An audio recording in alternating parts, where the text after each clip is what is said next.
মুসলমানদের অধপতনের দ্বিতীয় কারণ হচ্ছে কি? দ্বিতীয় কারণ হচ্ছে কোরআন থেকে সরে দাঁড়ানো। কোরআন থেকে সরে দাঁড়ানো। আল্লাহ পাক রব্বুল আলামিন এই কোরআন শুধু এমনি এমনি দেয় নাই, মানুষকে শুধু এমনি এমনি দেয় নাই। কোরআনকে আল্লাহ পাক রব্বুল আলামিন দিয়েছেন মানুষের হেদায়েতের জন্য। আপনি যে কোনো সমস্যার সমাধান আপনি কোরআন খুলেন পাবেন ইনশাআল্লাহ। এই মুসলমানরা মার খাচ্ছে কেন? এই মুসলমানদের ঈমান এত দুর্বল হওয়ার কারণ কি? একমাত্র কারণ হচ্ছে কোরআন থেকে সরে দাঁড়ানো। একমাত্র কারণ হচ্ছে কোরআনকে আমরা মানি না, কোরআনের আইন বাস্তবায়ন আমরা করি না। এই রাষ্ট্রের মধ্যে, এই রাষ্ট্র পরিচালনার মধ্যে যদি কোরআনের আইন বাস্তবায়ন করা যদি হতো, ইনশাআল্লাহ আল্লাহর কসম করে বলতেছি, এই রাষ্ট্র একটা ইসলামী রাষ্ট্র হিসাবে পরিণত হয়ে যেত। চুরি, বাটপার, জেনা, বেবিচার এগুলো সব বন্ধ হয়ে যাবে যদি কোরআনের আইন বাস্তবায়ন হয়ে থাকে। আজকে আমরা কোরআন থেকে দূরে, নিজেদের ছেলে মেয়েদেরকেও কোরআন শিক্ষা দিই না, নিজেরা তো পারি না। দুনিয়ার সমস্ত ডিগ্রি আমরা অর্জন করি, দুনিয়ার সমস্ত ডিগ্রি আমরা অর্জন করছি, এমন কোনো ডিগ্রি বাদ নাই যেগুলো আমরা অর্জন করি না। ডক্টর বলেন, ইঞ্জিনিয়ার বলেন, যা কিছু আছে, MA BA পাস, সব কিছু, MBBS ডাক্তার, সব কিছুই আমরা কি করছি? হাসিল করে ফেলছি। কিন্তু আমরা কোরআনকে হাসিল করতে পারলাম না, কোরআনকে পড়তে পারলাম না, কোরআনকে জানলামও না, কোরআনকে বোঝার চেষ্টাও করলাম না। তা আমাদের অধপতন হবে না তো কার হবে? আমাদের উপরে আল্লাহ গজব দিবে না তো কার উপরে দিবে? বলেন না। এই গজব দেওয়ার কারণ হচ্ছে কি? আমরা কোরআন থেকে সরে দাঁড়িয়েছি। আল্লাহ না করুক, আল্লাহ না করুক, যদি আল্লাহ তাআলা গজব দিয়ে দেয় তাহলে আমরা সবাই ধ্বংস হয়ে যাব। এ কারণে ভাই, কোরআনকে মহব্বত করি, কোরআনের পথে চলি, কোরআনকে জানি, কোরআনকে মানি, নিজেদের ছেলে মেয়েদেরকে কোরআন শিক্ষা দিই, নিজেদের ছেলে মেয়েদেরকে কোরআন শিক্ষা দিই, নিজে পড়ি, নিজে তেলাওয়াত করি। কারণ একটা হরফ পড়লে দোষ নেকি, একটা হরফ পড়লে দোষ নেকি। আপনি যতগুলো হরফ পড়বেন ততগুলো নেকি আপনার আমলনামার মধ্যে অ্যাড হবে। এমনকি আল্লাহ তাআলা নিজে খুশি হবেন, এমনকি আল্লাহ তাআলা নিজে রাজি হবেন, বান্দার উপরে রহমত নাজিল করবেন।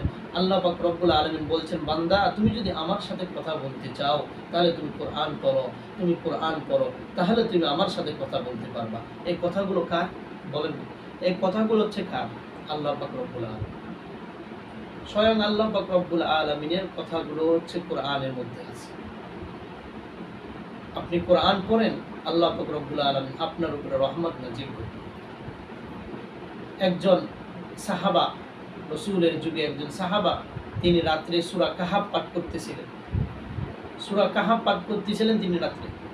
আকাশের মেঘ তাকে ছায়া দিচ্ছে। যে সময় তিনি তেলাওয়াত করেন, আকাশের মেঘ ছায়া দিতেছেন তাকে। আল্লাহ, আকাশের মেঘ ছায়া দিচ্ছেন তাকে। আবার কোরআন তেলাওয়াত শেষ, আকাশের মেঘ আস্তে করে সরে যায়। আবার পাশে তার ঘোড়া বাঁধা ছিল, এই ঘোড়া নাচতেছে, ঘোড়া লাফাইতেছে। তো এই দৃশ্য দেখার পরে ওই সাহাবী হতভম্ব হয়ে গেছে, এই সাহাবী হতভম্ব হয়ে গেছে। পরের দিন রাসূল সাল্লাল্লাহু আলাইহি ওয়াসাল্লামের দরবারে গেছে। কোথায় গেছে ভাই বলেন না? রাসূল সাল্লাল্লাহু আলাইহি ওয়াসাল্লামের দরবারে গেছে।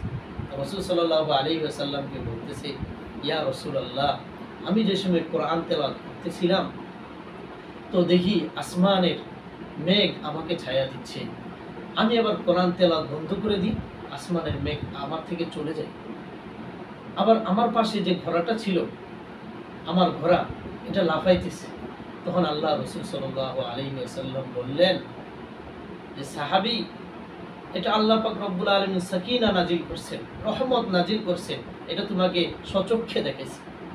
তো দেখেন, কোরআন, এই কোরআন তেলাওয়াত করলে আল্লাহ পাক রব্বুল আলামিন স্বয়ং রহমত নাজিল করেন, আল্লাহর সাথে সরাসরি কথা হয়। আল্লাহ পাক রব্বুল আলামিন দেখেন, দুনিয়ার জমিনে সমস্ত কিতাব বিকৃত হয়ে গেছে। এমনকি যতগুলো কিতাব আসবে সবগুলো বিকৃত হয়ে যাবে, কিন্তু কোরআন এ পর্যন্ত রাসূলের পরে নাজিল হওয়ার পর থেকে নিয়ে এ পর্যন্ত কোরআনের একটা হরফ, একটা জবর, একটা জের কেউ পরিবর্তন করতে পারে নাই ভাই। এবং কিয়ামত পর্যন্তও পারবে না। এটার দায়িত্ব কে নিছে? এটার দায়িত্ব স্বয়ং মহান রব্বুল আলামিন নিছে। তো আসুন আমরা কোরআনকে বুঝি, কোরআনকে জানি, নিজেদের ছেলে মেয়েদেরকে কোরআন শিক্ষা দিই, নিজেরাও পড়ি, নিজেদের বিবি বাচ্চাদেরকেও শিখাই, এবং দুনিয়ার সমস্ত ডিগ্রিগুলো আমরা অর্জন করলাম, কোরআন থেকে আমরা সরে দাঁড়াইলাম। এ কারণে আমাদের অধপতন, আমরা সমস্যার মধ্যে পড়ছি, বিপদের মধ্যে পড়ছি, আমরা কোথায় যাব? কোরআন করব। আপনি টেনশনের ভিতরে আছেন, কোরআনের পাশে বসেন, নিজে কোরআন তেলাওয়াত করতে পারলে কোরআন তেলাওয়াত করেন, দেখবেন সমস্ত পেরেশানি আল্লাহ পাক রব্বুল আলামিন দূর করে দেবেন। আপনি বিপদের মধ্যে পড়ছেন, কোরআন তেলাওয়াত করতে থাকেন, ইনশাআল্লাহ আল্লাহ তাআলা তোমার সমস্ত বিপদ দূর করে দিবে। এ কারণে আইনুদ্দিন আজাদ রহমতুল্লাহ আলাইহি বলেন, সমাধান চাও যদি জীবনে মনে, ফিরে যাও খুঁজে নাও চোখ রাখো কোরআনে। সমাধান চাও যদি জীবনে মরণে, ফিরে যাও খুঁজে নাও চোখ রাখো কোরআনে। দেখছেন আইনুদ্দিন আল আজাদ রহমতুল্লাহ আলাইহির কথা। আপনি সমাধান যদি চান, তাহলে আপনি কোথায় যাবেন? কোরআনের দিকে ফিরে যান, কোরআন বুঝেন, কোরআন মানেন। আল্লাহ পাক রব্বুল আলামিন আমাদেরকে সবাইকে মানার চেষ্টা তৌফিক দান করেন।